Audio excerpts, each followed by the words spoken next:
Pwede pa kaya makain to? Siguro pwede pa ito makain. Pwede pa talaga ito makain. Ay, sarap na pala.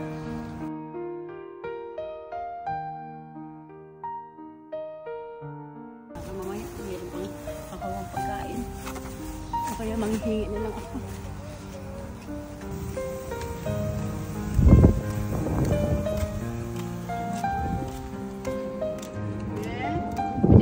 Pwedeng makahingi, kahit piso lang. Ano ba? Dumi-dumi mo. Sige na. Kahit piso lang, be. Lumayo ka sa akin, nabaho mo. Kahit piso lang. Hindi naman ako bibigyan. Bakit ang sama-sama ng mga bata ngayon? Piso lang hinihingi. Ayaw magbigay. Hi guys, nandito ako ngayon sa labas. Anong ginagawa mo? Nagbablog? Oo, nagbablog ako. Init-init kayo sa atin eh. Tignan mo oh. Hi ka muna sa mga viewers natin oh. Dami, di ba? Hi guys, pamangkin ko pala yan. Oh, ang ganda-ganda.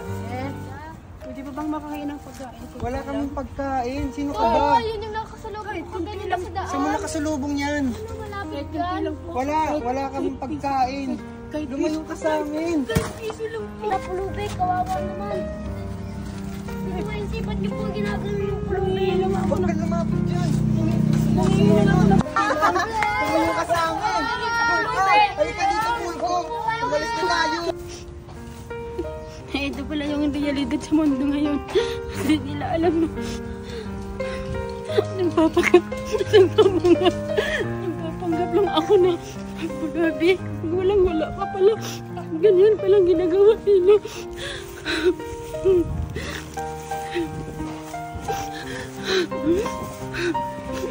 Wala nila pulubi ako. Hindi naman ako pulubi. Nagpapanggap lang ako. Ibang-iba na talaga ang panahon ngayon.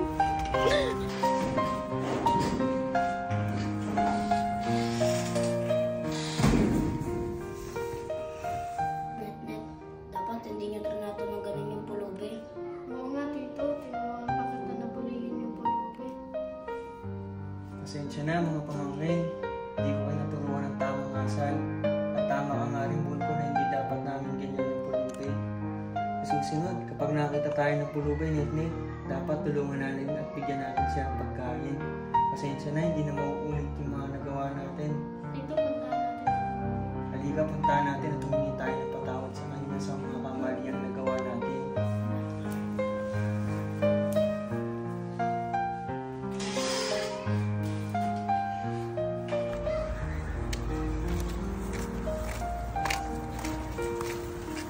Sorry po, hindi po namin sinasadya yung mga nasabi namin kanina. Nabigla lang din po kami. Sana patawarin niyo po kami sa mga nasabi namin. Alam po namin na-realize na mali po pala yung ginawa namin sa inyo na pinagtulakan namin kayo. Sana patawarin niyo po kami. Okay lang po yun. Kasi nagpanggap lang naman ako na pulubi kasi kala ko mababait ko. Natawa yun. Pero sa ngayon, pipili pa rin, may mababait pa rin. Pero sana huwag yung gawin sa iba, hindi porket pulubi. Gaganyanin nyo na. Sana. Hindi pulubi, bibigyan nyo ng pagkain. Sorry po. Sana patawarin niyo po kami. Sorry po. Okay lang po yun. Sana maging aral sa inyo.